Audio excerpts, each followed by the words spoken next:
ओम नमः शिवाय। प्रभु जी, आज की कथा है महाभारत श्रृंखला में विराट पर्व एपिसोड संख्या 146। अभी तक आपने सुना राजा विराट और सुशर्मा के मध्य युद्ध। अब कथा आगे। आज की कथा होगी उत्तर का बृहलल्ला को सारथी बनाकर युद्ध में जाना। आइए अब कथा को प्रारंभ करते हैं। वैशंपायन जी कहते हैं, राजन, जब मत्स्यराज विराट गौओं को छुड़ाने के लिए त्रिगत सेना की ओर गए तो दुर्योधन भी मौका देखकर अपने मंत्रियों के सहित विराटनगर पर चढ़ाई कर दिया।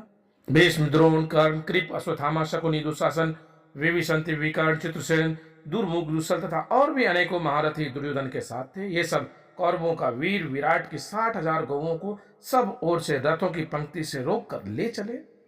उन्हें रोकने के लिए उत्तर ने सूर्य के समान चमचमाता हुआ बढ़िया कवच धारण किया तथा अपने रथ पर सिंह की ध्वजा लगाकर बृहलल्ला को सारथी बनाया और युद्ध के लिए कूच किया। अब राजकुमार उत्तर राजधानी से निकलकर बाहर आया और अपने सारथी से बोला, तुम जिधर कौरव लोग गए हैं उधर ही रथ को ले चलो।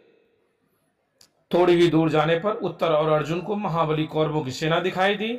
महान धनुर्धर द्रोण उनकी रक्षा कर रहे थे। उसे देखकर उत्तर के रोंगटे खड़े हो गए और उसने भय से व्याकुल होकर अर्जुन से कहा, मेरी ताब नहीं है कि मैं कौरवों के साथ लोहा ले सकूं, इसीलिए बृहलल्ले तुम भी लौट चलो।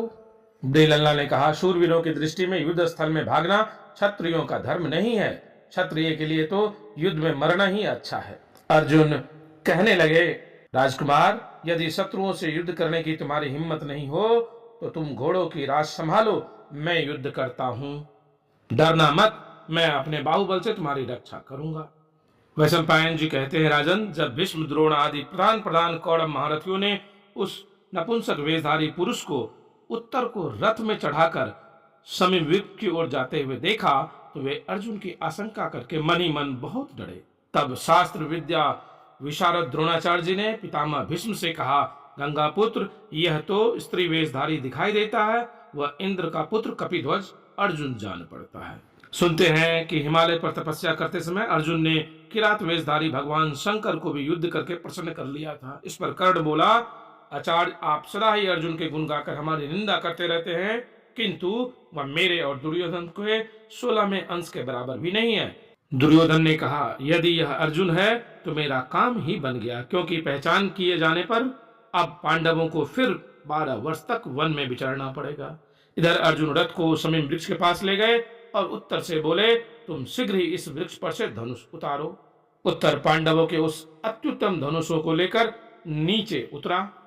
तब अर्जुन ने कहा, मैं ही प्रथापुत्र अर्जुन हूँ। मुख्य सभासद कंक युधिष्ठिर है, तुम्हारे पिता के रसोई पकाने वाले बल्लभ भीमसेन है और अश्व शिक्षक ग्रंथिक नकुल हैं। गोपाल तंतिपाल सहदेव है और जिसके लिए कीचक मारा गया वह सैरंध्री द्रौपदी है। उत्तर को समझाकर इस प्रकार अस्त्रों को धारण करके अर्जुन का चेहरा प्रसन्नता से खिल गया और उन्होंने गांडीव धनुष को डोरी चढ़ाकर उसके टंकार की, जिसका भीषण घोष सुनकर शत्रुओं के रोंगटे खड़े हो गए। तब अर्जुन ने ऐसे जोर से शंख ध्वनि की मानो वे पर्वत, गुफा, दिशा और चट्टानों को विदीर्ण कर देंगे। इस भीषण शब्द को सुनकर कौरव सेना में द्रोणाचार्य ने कहा, यह मेघ गर्जन के समान जो रथ की भीषण घड़घड़ाहट सुनाई दे रही है, जिससे पृथ्वी में भी कंप होने लगा है, इससे जान पड़ता है यह अर्जुन के सिवा कोई और नहीं है। फिर भीष्म ने द्रोण से कहा, आप तो बीच में खड़े होइए, अश्वत्थामा बाईं ओर रहे, मतिमान कृपाचार्य सेना के दाहिने पार्श्व की रक्षा करे, कर्ण कवच धारण करके सेना के आगे खड़े हो और मैं सारी सेना के पीछे रहकर उसकी रक्षा करूंगा। वैशंपायन जी कहते हैं, इस प्रकार जब कौरवों की सेना व्यूह रचना हो गई तो तुरंत ही अर्जुन अपने रथ की घड़घड़ाहट से आकाश को गुंजायमान करते हुए आ गए। यह सब देखकर द्रोणाचार्य ने कहा, वीरों, देखो, दूर से ही वह अर्जुन की ध्वजा का अग्रभाग दिखाई दे रहा है। अर्जुन ने कहा, सारथे, तुम रथ को कौरव सेना से इतनी दूरी पर ले चलो जितनी दूर पर एक वाण जाता है, वहां से मैं देखूंगा कि कुरुकुलाधम दुर्योधन कहाँ है।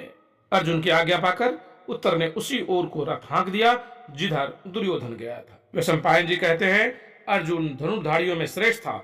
उसने शत्रु सेना को बड़े वेग से दबाकर गौओं को जीत लिया। इसके बाद युद्ध की इच्छा से वह दुर्योधन की ओर चला। कौरव वीरों ने देखा गौवें तो तीव्र गति से विराटनगर की ओर भाग गई और अर्जुन सफल होकर दुर्योधन की ओर बढ़ रहा है तो वे बड़ी शीघ्रता से वहां आ पहुंचे। कौरवों की उस सेना को देखकर अर्जुन ने विराट कुमार उत्तर से कहा, राजपुत्र, आजकल दुर्योधन का सहारा पाकर कर्ण बड़ा अभिमानी हो रहा है। वह मुझसे युद्ध करना चाहता है, अतः पहले उसी के पास मुझे ले चलो।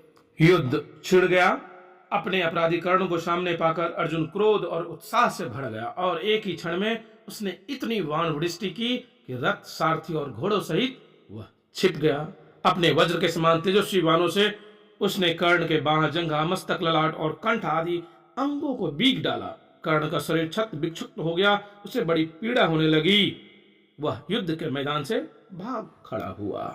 समस्त कौरव सेना का शरीर अर्जुन के बाणों के द्वारा छिन्न भिन्न होकर कष्ट पा रहे थे। यह देखकर सारी सेना तितर बितर हो गई।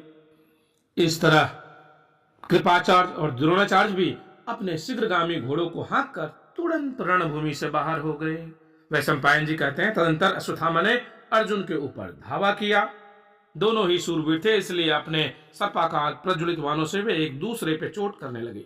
महात्मा अर्जुन के पास 2 दिव्य तर्कस थे, जिसमें कभी बाणों की कमी नहीं होती थी, इसलिए वह युद्ध में पर्वत के समान अचल था। उधर अश्वत्थामा जल्दी ही प्रहार कर रहा था, इसलिए उसके बाण समाप्त हो गए, अतः उसकी अपेक्षा अर्जुन का जोर अधिक रहा। यह देखकर कर्ण ने अपने धनुष की टंकार की। फिर अश्वत्थामा को छोड़कर अर्जुन ने सहसा कर्ण पर धावा किया और निकट जाकर कहा, कर्ण, सभा के बीच में दुष्ट लोग द्रौपदी को कष्ट पहुंचा रहे थे और तू तमाशा देख रहा था। आज उस अन्याय का फल भोग।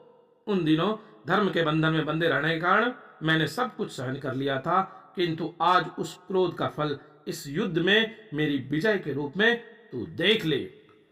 फिर दोनों में महासंग्राम होने लगा। अंततः कर्ण बेहोश हो गया, उसकी आंखों के सामने अंधेरा छा गया। भीतर ही भीतर पीड़ा सहता हुआ वह युद्ध छोड़कर उत्तर दिशा की ओर भाग गया। वैशंपायन जी कहते हैं, कर्ण पर विजय पाने के अनंतर अर्जुन पर दुर्योधन, कर्ण, दुशासन, विभीषण, द्रोणाचार्य, अश्वत्थामा तथा महारथी कृपाचार्य आमर्ष से भर गए और उसे मार डालने की इच्छा से अपने दृढ़ धनुषों की टंकार करते हुए पुनः चढ़ आए। अर्जुन के गांडीव धनुष से छूटे हुए बाणों द्वारा दसों दिशाएं आच्छादित हो गई। रणभूमि में खड़े हुए हाथी सवार और रथी सब मूर्छित हो गए। सबका उत्साह ठंडा पड़ गया, किसी को होश न रहा।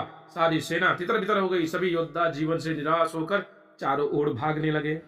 यह देखकर शांतनु नंदन भीष्म ने स्वर्ण जटित धनुष और मर्मभेदी बाण लेकर अर्जुन के ऊपर धावा किया। उस समय इन दोनों वीरों में बलि और इंद्र के समान रोमांचकारी संग्राम होने लगा। अंततः भीष्म जी को घायल देखकर उसके सारथी युद्ध भूमि से बाहर ले गए। वैशंपायन जी कहते हैं, जब भीष्म संग्राम का मुहाना छोड़कर रण से बाहर हो गए, उस समय दुर्योधन अपने रथ की पताका फड़ाता हुआ तथा गरजता हुआ हाथ में धनुष ले धनंजय के ऊपर चढ़ गया और दोनों में संग्राम होने लगा। फिर योद्धाओं को भागते देख दुर्योधन ने भी अपना रथ पीछे लौटाया और युद्ध से भागने लगा। कर्ण उत्तर ओर से पश्चिम से भीष्म जी धनुष चढ़ाए लौट आए। द्रोणाचार्य, कृपाचार्य, विभीषण और दुशासन अपने अपने बड़े धनुष लिए शीघ्र ही आए।